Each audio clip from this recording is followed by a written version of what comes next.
Ever seen a man stand tall even when the world tried to break him? Stay till the end, because this story will change the way you see heroes. And if you believe in respect, honor, and justice, don't forget to like this video and subscribe to the channel for more real-life inspirations. It started like any other cold morning in the small town of Cedar Falls.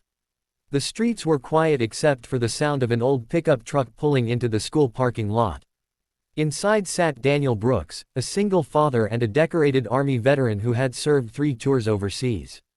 He was dropping off his 8-year-old daughter, Lily, her backpack twice her size and her smile bright enough to warm the coldest heart. "Remember, sweetheart," he said, adjusting her pink scarf, "be kind today, no matter what." Lily nodded, hugged him tight, and ran off to class. Daniel watched her go with pride, and a little sadness. Life after service hadn't been easy. His wife had passed away while he was deployed, and since returning home, Daniel had worked any job he could find just to keep food on the table. But no matter how hard it got, he never complained. He had fought for freedom. Now, he was fighting for his daughter.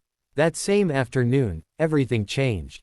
Daniel was on his way home after a long shift at a car repair shop when flashing lights filled his rearview mirror.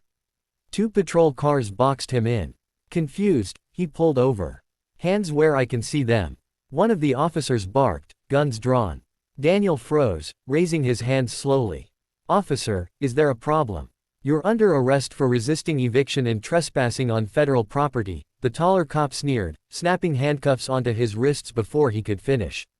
"Eviction? That's my home," Daniel protested. "I paid the rent. The landlord, he promised me an extension until payday."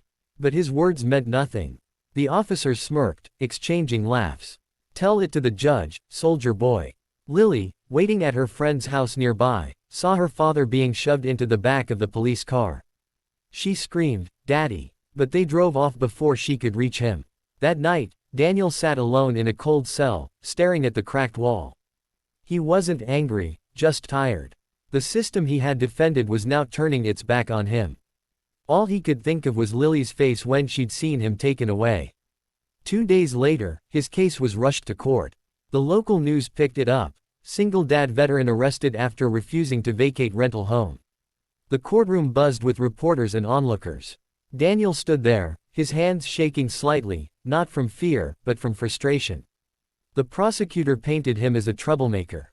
"Your Honor, Mr. Brooks refused to comply with lawful orders and caused a public disturbance."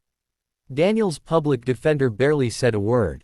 It was clear, this was going to be a quick conviction. Then the doors opened. A man in full military uniform stepped into the courtroom. The crowd turned silent as the insignia on his shoulder gleamed under the fluorescent lights, a 4-star general. He walked straight down the aisle, his polished boots echoing like thunder. "Proceedings will halt immediately," the judge ordered, startled. "General, what is the meaning of this?" The general turned toward the bench, his voice steady but filled with emotion. "Your Honor, I am General Marcus Hale, commander of the U.S. Armed Forces Central Division. And this man, Daniel Brooks, is a decorated veteran who saved my life in Afghanistan." A gasp rippled through the courtroom. The same cops who had laughed now looked pale. General Hale continued, "On August 14, 2013, our convoy was ambushed. I was trapped under debris.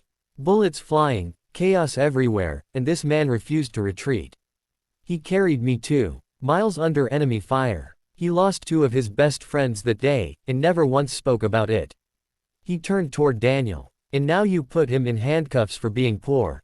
His voice cracked. "This is not justice. This is shameful." The courtroom fell silent. The judge, visibly shaken, cleared his throat. "All charges against Mr. Brooks are dismissed, effective immediately." Daniel stood there, speechless. Tears welled up in his eyes as the general approached and saluted him. "You didn't deserve this, son. You deserve a home, a job, and the respect you've earned." The general then addressed the media waiting outside. "If we can spend billions sending men to war, we can spend a little more helping them live when they come home." Within hours, the story went viral. Donations poured in from across the country. Veterans organizations reached out. The town that had once turned its back on Daniel now stood behind him. 2 weeks later, Daniel and Lily moved into a new home, a gift arranged quietly by General Hale himself. When Lily saw her new bedroom, she looked up at her father and whispered, "Are we safe now, Daddy?" Daniel smiled, kneeling beside her. "Yes, sweetheart. We're home." Months passed, and Daniel began working as a mechanic at a nearby Air Force base, this time, with full benefits and stability. But more importantly, he began speaking at schools and veteran events, sharing his story not to gain sympathy, but to remind people that heroes don't stop being heroes when the uniform comes off. And every time he finished his speech, he'd end the same way, by saying, "The measure of a nation isn't how it treats its soldiers in war, but how it treats them when they come home." So if you're still watching, take a second to honor every man and woman who's fought for something bigger than themselves. Hit that like button, subscribe for more powerful stories, and share this one with someone who still believes in second chances. Because sometimes, all it takes is one moment of respect to remind the world what true honor looks like.